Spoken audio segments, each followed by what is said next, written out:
Class 6 mathematics exercise 2.3 question number 1 which of the following will not represent zero. निम्नलिखित में से किससे शून्य निरूपित नहीं होगा। फर्स्ट 1 प्लस 0, बी 0 इंटू 0, सी 0/2, डी 10 माइनस 10/2। आपको 4 ऑप्शन दिए गए हैं। आपने बताना है कि इनमें से कौन सा ऑप्शन ऐसा है जो शून्य को रिप्रेजेंट नहीं करता है। तो सबसे पहले हम ऑप्शन फर्स्ट को देखते हैं, 1 प्लस 0। 1 में आप 0 ऐड करेंगे, 1 प्राप्त होगा जो कि शून्य को निरूपित नहीं कर रहा है। अब इसके अलावा हम अन्य ऑप्शन को देखते हैं, बी 0 इंटू 0, 0 और 0 को मल्टीप्लाई करेंगे तो 0 आएगा। सी 0/2, तो 2 से हम 0 को डिवाइड करेंगे, 2 का भाग शून्य में देंगे तो शून्य बार जाता है, तो यह ऑप्शन भी 0 को निरूपित कर रहा है। डी 10 माइनस 10/2, तो 10 में से 10 लेस करेंगे तो 0 प्राप्त होगा अपॉन 2। अब 2 से हम 0 को डिवाइड करेंगे तो 0 ही प्राप्त होगा, तो यह ऑप्शन भी 0 को निरूपित कर रहा है। तो इस प्रकार से चारों ऑप्शंस में से जो पहला ऑप्शन है उसका रिजल्ट 1 आ रहा है जो कि शून्य को निरूपित नहीं कर रहा है, इसलिए इस प्रश्न का आंसर होगा option A. Question number 2, if the product of two whole numbers is 0, can we say that one or both of them will be 0? Justify through examples. यदि दो पूर्ण संख्याओं का गुणनफल शून्य है तो क्या हम कह सकते हैं कि इनमें से एक या दोनों ही शून्य होने चाहिए। उदाहरण देकर अपने उत्तर की पुष्टि कीजिए। तो पहली स्थिति में हमसे पूछा गया है, यदि एक संख्या शून्य है और दूसरी संख्या शून्य नहीं है, क्या उनका गुणनफल शून्य हो सकता है। और दूसरी स्थिति है, क्या दोनों संख्याओं के शून्य होने पर गुणनफल शून्य हो सकता है। तो आप जानते हैं यदि हम किसी अशून्य संख्या को शून्य से गुणा करते हैं तो उत्तर शून्य प्राप्त होता है। जैसे 12 को मान लिया हमें शून्य से गुणा करना है तो शून्य से 12 को गुणा करेंगे तो शून्य ही प्राप्त होगा। दूसरा उदाहरण हमने लिया है 53 इंटू 0 इज इक्वल टू 0। तीसरा उदाहरण है 379 इंटू 0 इज इक्वल टू 0। तो आप किसी भी संख्या को शून्य से मल्टीप्लाई करें तो आंसर क्या प्राप्त होगा, शून्य ही प्राप्त होगा। और दूसरी कंडीशन, दोनों संख्याएं 0 हों तो 0 और 0 को मल्टीप्लाई करेंगे तो आंसर 0 ही प्राप्त होगा। तो इस प्रश्न का उत्तर हम लिखेंगे यस, हाँ। If we multiply any number with 0 the resultant product will be 0। यदि किसी संख्या को शून्य से गुणा करते हैं तो गुणनफल शून्य ही प्राप्त होता है। और उसके बाद आप कुछ उदाहरण लिख सकते हैं। एक संख्या को आप अशून्य लेंगे और दूसरी संख्या को शून्य लेंगे तो आंसर आपका शून्य ही प्राप्त होगा। तो इस प्रकार के आप अनेक उदाहरण बना सकते हैं। और दूसरी कंडीशन के हिसाब से हम लिखेंगे, if both numbers are 0 then the result also be 0। यदि दोनों संख्याएं शून्य हो तो गुणनफल शून्य ही प्राप्त होगा। उदाहरण 0 into 0 equal to 0। Question number 3, if the product of two whole numbers is 1, can we say that 1 और both of them will be 1? Justify through examples. यदि दो पूर्ण संख्याओं का गुणनफल 1 है तो क्या हम कह सकते हैं कि इनमें से एक या दोनों ही 1 के बराबर होने चाहिए। उदाहरण देकर अपने उत्तर की पुष्टि कीजिए। आपको दिया गया है कि दो पूर्ण संख्याओं का गुणनफल 1 है तो दो पूर्ण संख्याओं को गुणा करके 1 आना है। और आपसे पूछा गया है क्या इनमें से एक संख्या का 1 होना आवश्यक है या दोनों संख्याओं का 1 होना आवश्यक है। तो चलिए कोई उदाहरण लेते हैं। हम 9 को 1 से मल्टीप्लाई कर रहे हैं, यानी हम एक संख्या को 1 ले रहे हैं और दूसरी संख्या को 1 के अलावा हम कोई अन्य संख्या ले रहे हैं। अब हम इन दोनों को गुणा करते हैं तो 9 into 1 is equal to 9, 9 1 is 9। दूसरा उदाहरण लेते हैं 14 इंटू 1। 14 को आप 1 से मल्टीप्लाई करेंगे तो 14 प्राप्त होगा। तो इस प्रकार से हम कोई भी दो पूर्ण संख्याएं लें जिनमें से एक संख्या 1 हो और दूसरी संख्या 1 के अलावा कोई अन्य होल नंबर हो तो आप देखेंगे कि उनका गुणनफल 1 नहीं हो सकता है। तो पहली स्थिति में हम आंसर लिखेंगे, if only one number be 1 then the product can not be 1। केवल एक संख्या के 1 होने पर गुणनफल 1 नहीं हो सकता है। और उदाहरण आप दे सकते हैं, जैसे हमने यहाँ पर लिए थे 9 multiply by 1 is equal to 9, 14 into 1 is equal to 14, 80 into 1 is equal to 80। ऐसे आप अनेक उदाहरण दे सकते हैं। अब हम दूसरी कंडीशन में आते हैं, दोनों होल नंबर से 1 हो तो 1 इंटू 1, 1 को आप 1 से मल्टीप्लाई करेंगे तो प्रोडक्ट आपको क्या मिलेगा, 1 ही मिलेगा। तो जो दूसरी स्थिति है वह सत्य है, तो हम लिखेंगे if both numbers are 1 then the product is 1। यदि दोनों संख्याएं 1 होंगी तो गुणनफल 1 ही प्राप्त होगा। 1 into 1 is equal to 1। Question number 4, find using distributive property, वितरण विधि से ज्ञात कीजिए। तो आपको इसमें कुछ प्रश्न दिए गए हैं जिनका गुणनफल आपने वितरण विधि से ज्ञात करना है। तो सबसे पहले हम वितरण विधि क्या है इसे जानते हैं, उसके बाद हम इन प्रश्नों को हल करेंगे। तो डिस्ट्रीब्यूटिव लॉ में पहला होता है योग पर गुणन का वितरण नियम। माना ए, बी और सी 3 होल नंबर्स हैं जो कि इस प्रकार हैं, ए गुणा कोष्ठ के अंदर है बी प्लस सी। तो वितरण नियम के अनुसार आप ए को बी और सी दोनों में डिस्ट्रीब्यूट करेंगे, अर्थात इसका मान ए इंटू बी प्लस ए इंटू सी होगा। यानी आपने क्या किया, ए को बी और सी दोनों में वितरित कर दिया। इसी प्रकार व्यकलन पर गुणन का वितरण नियम भी होता है जो कि इस प्रकार है, ए गुणा बी माइनस सी, कोष्ठ के अंतर्गत है बी माइनस सी। तो ए से आप बी को भी मल्टीप्लाई करेंगे और ए से माइनस सी को भी मल्टीप्लाई करेंगे, तो इसका मान हो जाएगा ए इंटू बी माइनस ए इंटू सी। तो वितरण नियम के अनुसार यदि कोष्ठ के अंतर्गत कुछ संख्याओं का योग या अंतर है और बाहर से कोई संख्या है तो आप क्या करेंगे, बाहर वाली संख्या से कोष्ठ के भीतर की सभी संख्याओं को गुणा करेंगे और उनको जोड़ लेंगे। मान लिया उदाहरण है, ए गुणा कोष्ठ के अंतर्गत है B plus C plus D, तो आप क्या करेंगे, ए से बी को भी गुणा करेंगे प्लस ए से सी को भी गुणा करेंगे प्लस ए से डी को भी गुणा करेंगे। कोष्ठ के अंतर्गत जितने संख्याओं का योग या अंतर होगा कोष्ठ के बाहर वाली संख्या से उन सभी संख्याओं को गुणा करेंगे। यही डिस्ट्रीब्यूटिव लॉ है। तो चलिए अब हम प्रश्न को शुरू करते हैं। प्रश्न का पहला भाग है 728 इंटू 101। तो इस प्रश्न को हम सबसे पहले वितरण नियम के लिए तैयार करेंगे। इसमें वितरण नियम लागू कैसे करें, इसके लिए हम दोनों संख्याओं में से किसी एक संख्या को 2 या 2 से अधिक ऐसी संख्याओं के योग के रूप में लिखेंगे जिनसे गुणा करना आसान हो। तो अभी 101 को तोड़ के यह प्रश्न आसान हो जाएगा। 101 को हम लिखेंगे 100 प्लस 1, तो इस क्वेश्चन का मान हो जाएगा 728, वैसे लिखेंगे गुणा 101 के स्थान पर आप क्या लिखेंगे, 100 प्लस 1। 100 में 1 ऐड करेंगे तो 101 प्राप्त होगा। तो आपने 101 को क्या लिख लिया, 100 प्लस 1। अब हम इसमें डिस्ट्रीब्यूटिव लॉ लगाएंगे। तो वितरण नियम में आपने देखा था कि जो कोष्ठ के बाहर संख्या है उससे आपने कोष्ठ के अंदर वाली संख्याओं को गुणा किया था, तो ऐसे ही इसमें भी करेंगे। 728 से हम 100 को भी मल्टीप्लाई करेंगे प्लस 728 से 1 को भी मल्टीप्लाई करेंगे, तो हमें प्राप्त हो जाएगा 728 इंटू 100 प्लस 728 इंटू 1। अब हम 100 से 728 को मल्टीप्लाई करेंगे तो 728 के आगे से 2 जीरो बढ़ जाएंगे, क्योंकि 100 से जब किसी संख्या को मल्टीप्लाई किया जाता है तो उस संख्या के आगे 2 शून्य बढ़ जाते हैं। और 728 से 1 को मल्टीप्लाई करेंगे तो आप जानते हैं कि 1 से या 1 को किसी संख्या से हम गुणा करते हैं तो उसका जो प्रोडक्ट मिलता है वही संख्या प्राप्त होती है। तो हमें मिलेगा 728 के आगे से 2 शून्य प्लस 728। अब हम इन दोनों संख्याओं को ऐड करेंगे।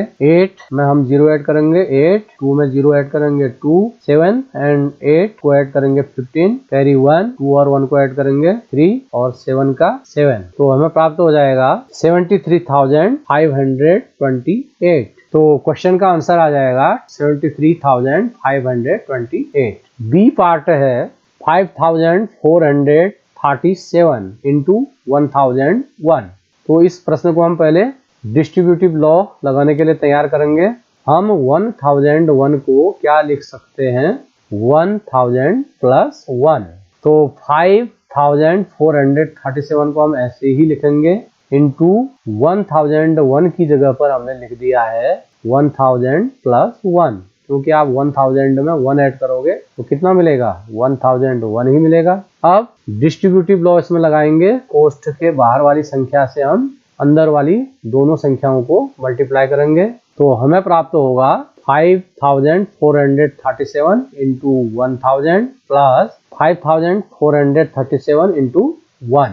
अब 1000 से हम इसे गुणा करेंगे तो इसके आगे 3 शून्य बढ़ जाएंगे और 1 से हम इसे मल्टीप्लाई करेंगे तो यही प्राप्त होगा। तो हमें मिलेगा 54,37,000 प्लस 5,437। इन दोनों संख्याओं को ऐड करने पर प्राप्त हो जाएगा 54,42,437। इन दोनों को ऐड कर लीजिएगा, आपको यह आंसर प्राप्त होगा। C 824 into 25।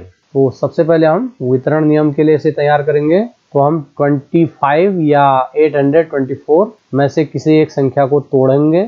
25 को तोड़ने से गुणा करना थोड़ा आसान होगा।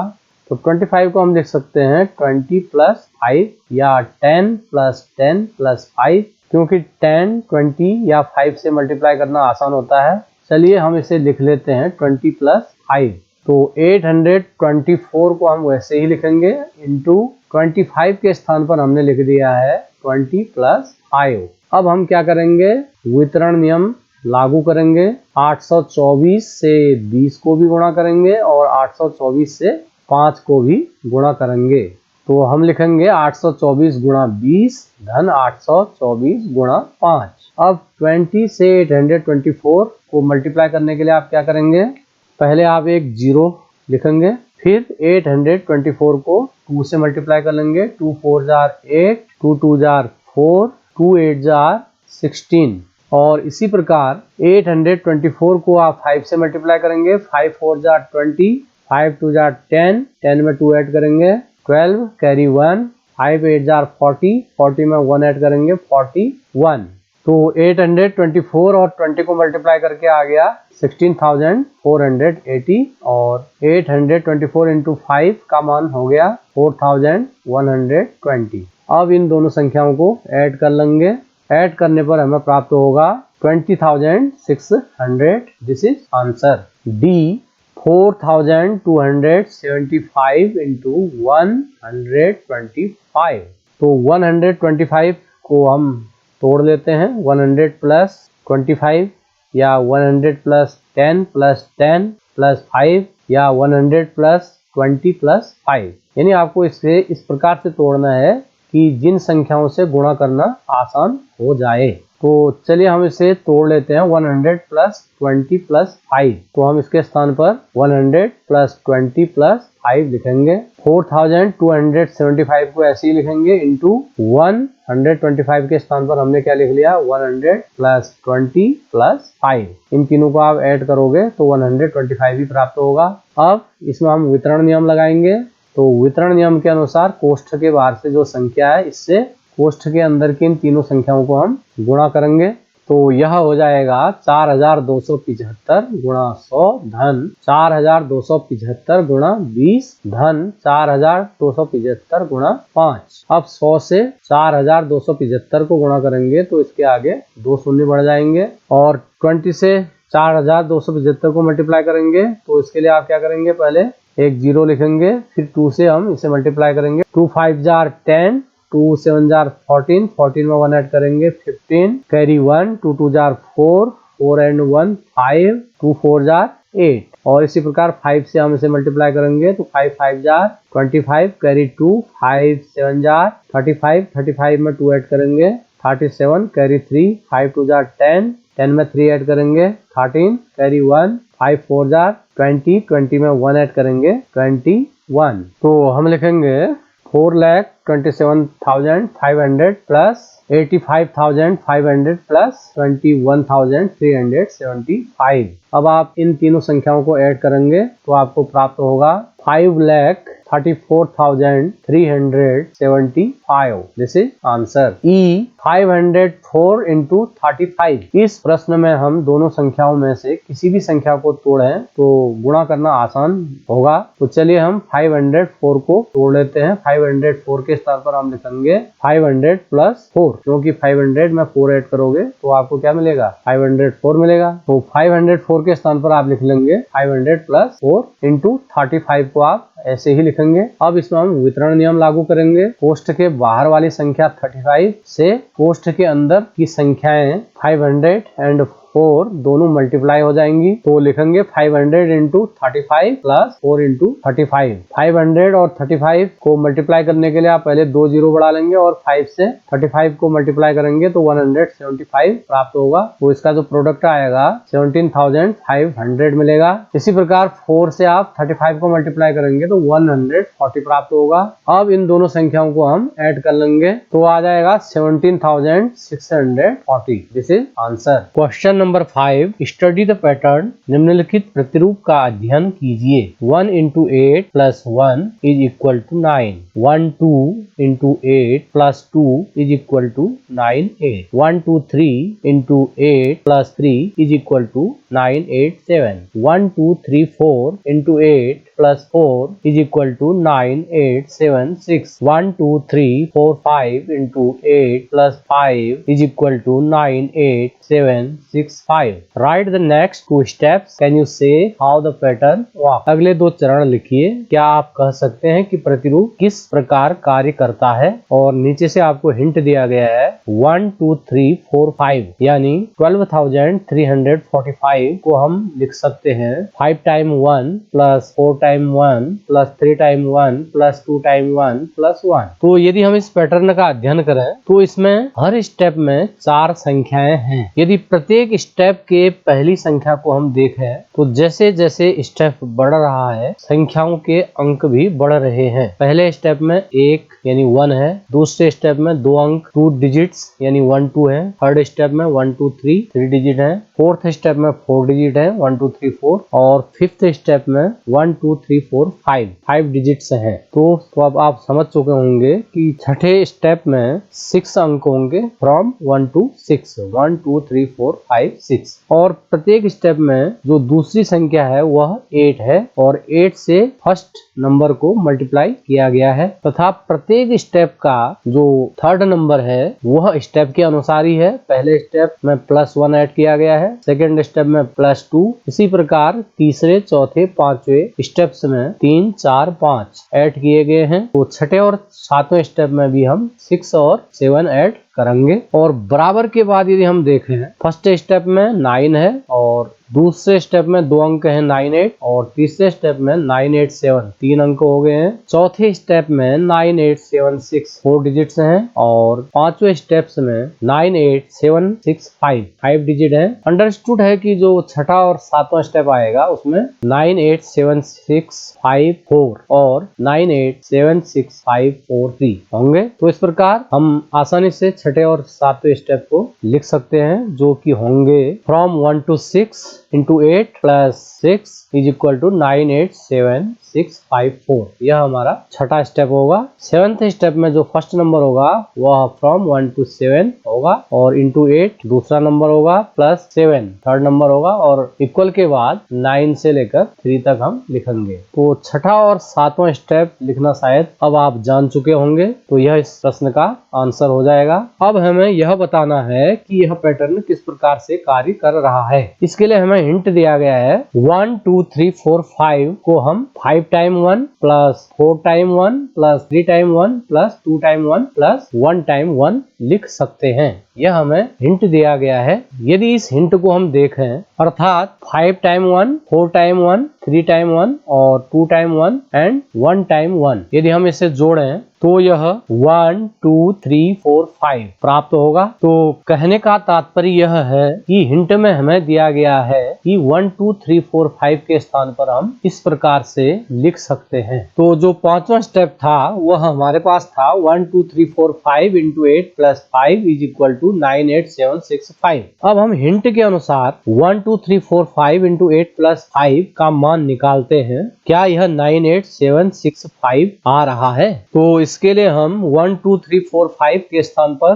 5 time 1 plus 4 time 1 plus 3 time 1 plus 2 time 1 plus 1 लिखेंगे और आगे इंटू 8 प्लस 5 लिखेंगे। अब हम डिस्ट्रीब्यूशन लॉ इसमें लागू करेंगे। उसके अनुसार 8 से हम अंदर के सभी नंबर्स को मल्टीप्लाई करेंगे। तो 8 से सर्वप्रथम हम 5 टाइम 1 को मल्टीप्लाई करेंगे तो हमें 5 टाइम 8 प्राप्त होगा, प्लस 8 से हम 4 टाइम 1 को मल्टीप्लाई करेंगे तो हमें 4 टाइम 8 प्राप्त होगा, प्लस 8 से हम 3 टाइम 1 को मल्टीप्लाई करेंगे तो 3 टाइम 8 प्राप्त होगा, प्लस 8 से 2 टाइम 1 को मल्टीप्लाई करेंगे तो हमें 2 टाइम 8 प्राप्त होगा, प्लस 8 से 1 को मल्टीप्लाई करेंगे तो हमें 8 प्राप्त होगा, प्लस 5 को हम ऐसे ही लिखेंगे। अब हम इन सभी संख्याओं को जोड़ेंगे, जोड़ने पर इसका मान आना चाहिए 98765। देखें इसका मान क्या आता है। 88888 5 टाइम है, 8 5 जार 40, 40 में 5 ऐड करेंगे 45 कैरी 4, 8 4 टाइम है, 8 4 जार 32, 32 में 4 ऐड करेंगे 36 कैरी 3, 8 3 टाइम है, 8 3 जार 24, 24 में 3 ऐड करेंगे 27 कैरी 2, 8 2 टाइम है, 8 2 जार 16, 16 में 2 ऐड करेंगे 18 कैरी 1, 8 में 1 ऐड करेंगे 9। तो यह आ रहा है 98765।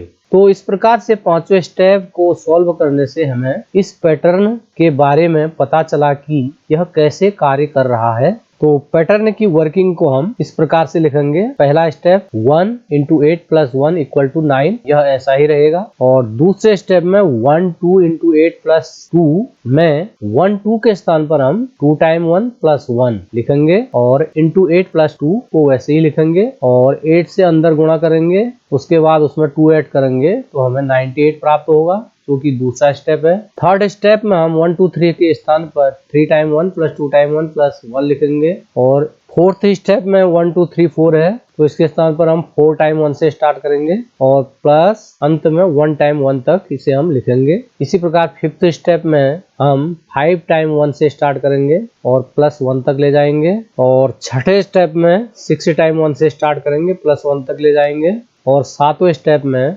7 बार 1 से शुरू करते हुए आगे को जोड़ते जाएंगे +1 तक और पहले नंबर को 8 से मल्टीप्लाई करेंगे और प्लस उसमें थर्ड नंबर ऐड करेंगे तो हमें सभी स्टेप्स का बराबर के बाद का नंबर प्राप्त हो जाएगा। तो इस प्रकार से हमने इस पैटर्न के बारे में जाना कि यह किस प्रकार से कार्य कर रहा है। धन्यवाद। यदि वीडियो अच्छी लगी तो please like the video and subscribe the channel. Thank you.